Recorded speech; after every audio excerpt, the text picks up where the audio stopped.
الأكل الصيني من أحلى الأكلات اللي كلنا بنحبها. الطبق بقى غالي جدا جدا بره. النهاردة هعمله معاكم بطريقة سهلة جدا جدا. يلا بينا. أول حاجة عندي نص كيلو من صدور الدجاج.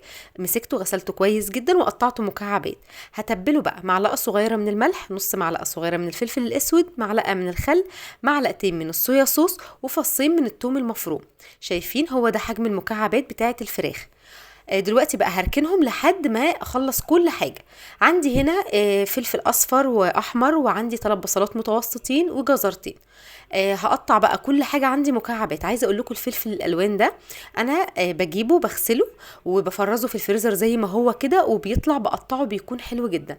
قطعت الخضار بتاعي اللي هستخدمه في المكرونه واللي هستخدمه في الفراخ. بصوا الخضار كله متقطع مكعبات. دلوقتي بقى هنحضر الصوص بتاع المكرونة. اول حاجة عندي 9 معالق كبار من الصويا صوص، عليهم معلقتين كبار من الخل، وعليهم 4 معالق كبار من الكاتشب، وكمان معلقة كبيرة من السكر،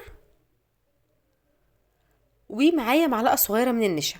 هقلب المكونات دي عندي كويس جدا، وهنزل بقى بربع كوباية من المية، وكمان المعلقه الصغيره من النشا. بس كده.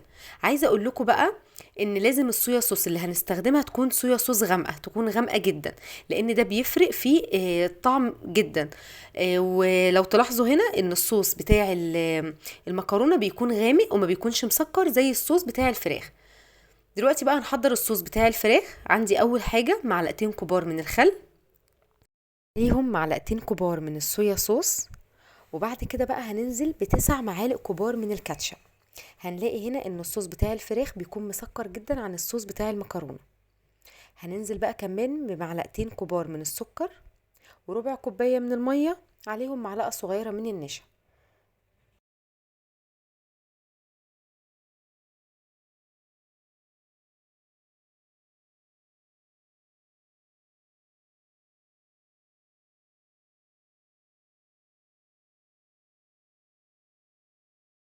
بس كده هنقلبهم بقى كويس جدا، وهنركنهم على جنب، ونعمل بقى الكفر الخارجي بتاع الفراخ. عندي اول حاجة معلقتين كبار من النشا، نص كوباية من الدقيق، ربع معلقة صغيرة من الملح. هقلبهم كويس جدا واجيب الفراخ بتاعتي. نزلت بالفراخ بتاعتي ببضاية، هقلب البضاية كويس جدا وخلاص كده. همسك بقى قطع قطع من الفراخ احطها في الخليط بتاع الدقيق والنشا، واخلص الفراخ بتاعتي كلها، وبعد كده اقليها على طول في زيت سخن زي ما انتم شايفين اهو. عايزه اقول لكم الخطوه دي مهمه جدا. الكفر ده حلو قوي. انتوا ممكن يعني في ناس بتستخدم الفراخ كده من غير ما تحط عليها بيضه وتشوحها، وبعد ما الفراخ تستوي تنزل عليها بقى بالصوص زي ما تشوفوا يعني اللي انا هعمله. لكن بره بيعملوها بالكفر الخارجي ده وبتكون تحفه. اتبقى عندي كمان 6 قطع ما استخدمتهمش اني حسيت الفراخ هتكون كتير جدا. دلوقتي هنا انا مجهزه زيت سخن، هنزل بقى بالفراخ بتاعتي، هقليها كلها بالمنظر ده. شايفين؟ عايزه اقول لكم الفراخ ذهبي، والكفر بتاعها بجد خطير. طعمها اصلا من قبل ما تتحط في الصوص طعمها حلو جدا. يلا بينا بقى نسلق المكرونه بتاعتنا. المكرونه ميه سخنه على النار، نزلت بربع معلقه صغيره من الملح، و250 جرام من المكرونه الفيوتشيني. عايزه اقول لكم عملتها قبل كده بالمكرونه الاسباجيتي، بس المكرونه الفيوتشيني صراحه حلوه قوي قوي قوي.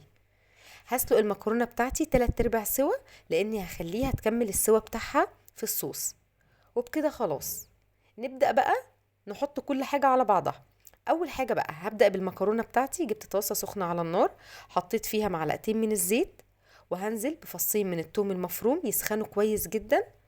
مجهزة بقى ربع معلقة من الملح، ربع معلقة صغيرة من الملح، ربع معلقة صغيرة من الفلفل الأسود، وأهم حاجة في صوص المكرونة الزنجبيل. ما ينفعش خالص نستغنى عنه. حطيت ربع معلقة صغيرة، وهنزل بنص كمية الخضار بتاعتي، كل ده على نار عالية. هسيبه بقى لمدة 10 دقايق. ههدي النار لمدة 10 دقايق. انا عايزة بس الخضار بتاعي يدبل بس. هنزل بالصوص وهسيبه 5 دقايق. اول ما الصوص بتاعي يتقل لانه فيه نشا، هنزل بالمكرونة، هقلبه كويس جدا، وهسيب المكرونة بتاعتي 10 دقايق على نار هادية تكمل السوا بتاعتها. بس كده. وبكده هيبقى عندك احلى مكرونة. عايزة اقول لكم طعمها خطير. جربوا الطريقة بنفس التكات بتاعتي كده، واهم حاجة الزنجبيل هتطلع معاكم تحفة. خلاص المكرونة بتاعتي خلصت. هنزل بقى بالفراخ.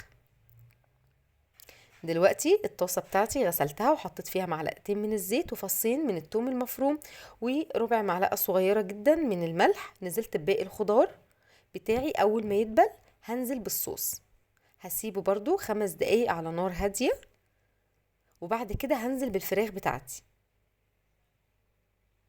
هسيب الفراخ بتاعتي 5 دقايق وبعد كده هقدمها. اهم حاجة وانتوا بتقلبوا الفراخ تقلبوا من تحت لفوق بالراحة عشان الكفر بتاع الفراخ ما يقعش في الصوص، عشان الفراخ تفضل محتفظة بالكفر بتاعها. عايزة اقول لكم الطعم بجد خطير. الفراخ هتلاقيها مسكرة شوية عن المكرونة، والمكرونة مش مسكرة قوي، فلما بتاكلوا الاتنين مع بعض التست بتاعهم بجد حلو قوي قوي قوي. وبكده عملنا التشاينيز فود، عملنا الاكل الصيني، عملنا النودلز. عايزه اقول لكم طعمها حلو جدا جدا جدا، هتعجبكم جدا، هتجربوها ان شاء الله وهتعتمدوا الطريقه. لو وصلتوا بقى لنهايه الفيديو، انا اسمي عزة، وما تنسوش تعملوا لي لايك وشير وسبسكرايب، واستنوني في فيديوهات تانية كتير، فيديوهات حلوه قوي. حاجه في المطبخ صعبه ومفيش حاجه معقده خالص، كل حاجه هتبقى معانا سهله. بصوا بقى، طبعا في نهاية اي فيديو متعودة لازم ادوق معاكم كده واخليكم تتحمسوا وتقوموا تعملوا الاكلة دي على طول. بصوا المكرونة مش قادرة اقول لكم، شايفين لونها حلوة قوي قوي قوي. ناخد بقى كده قطعة من الفراخ بتاعتنا.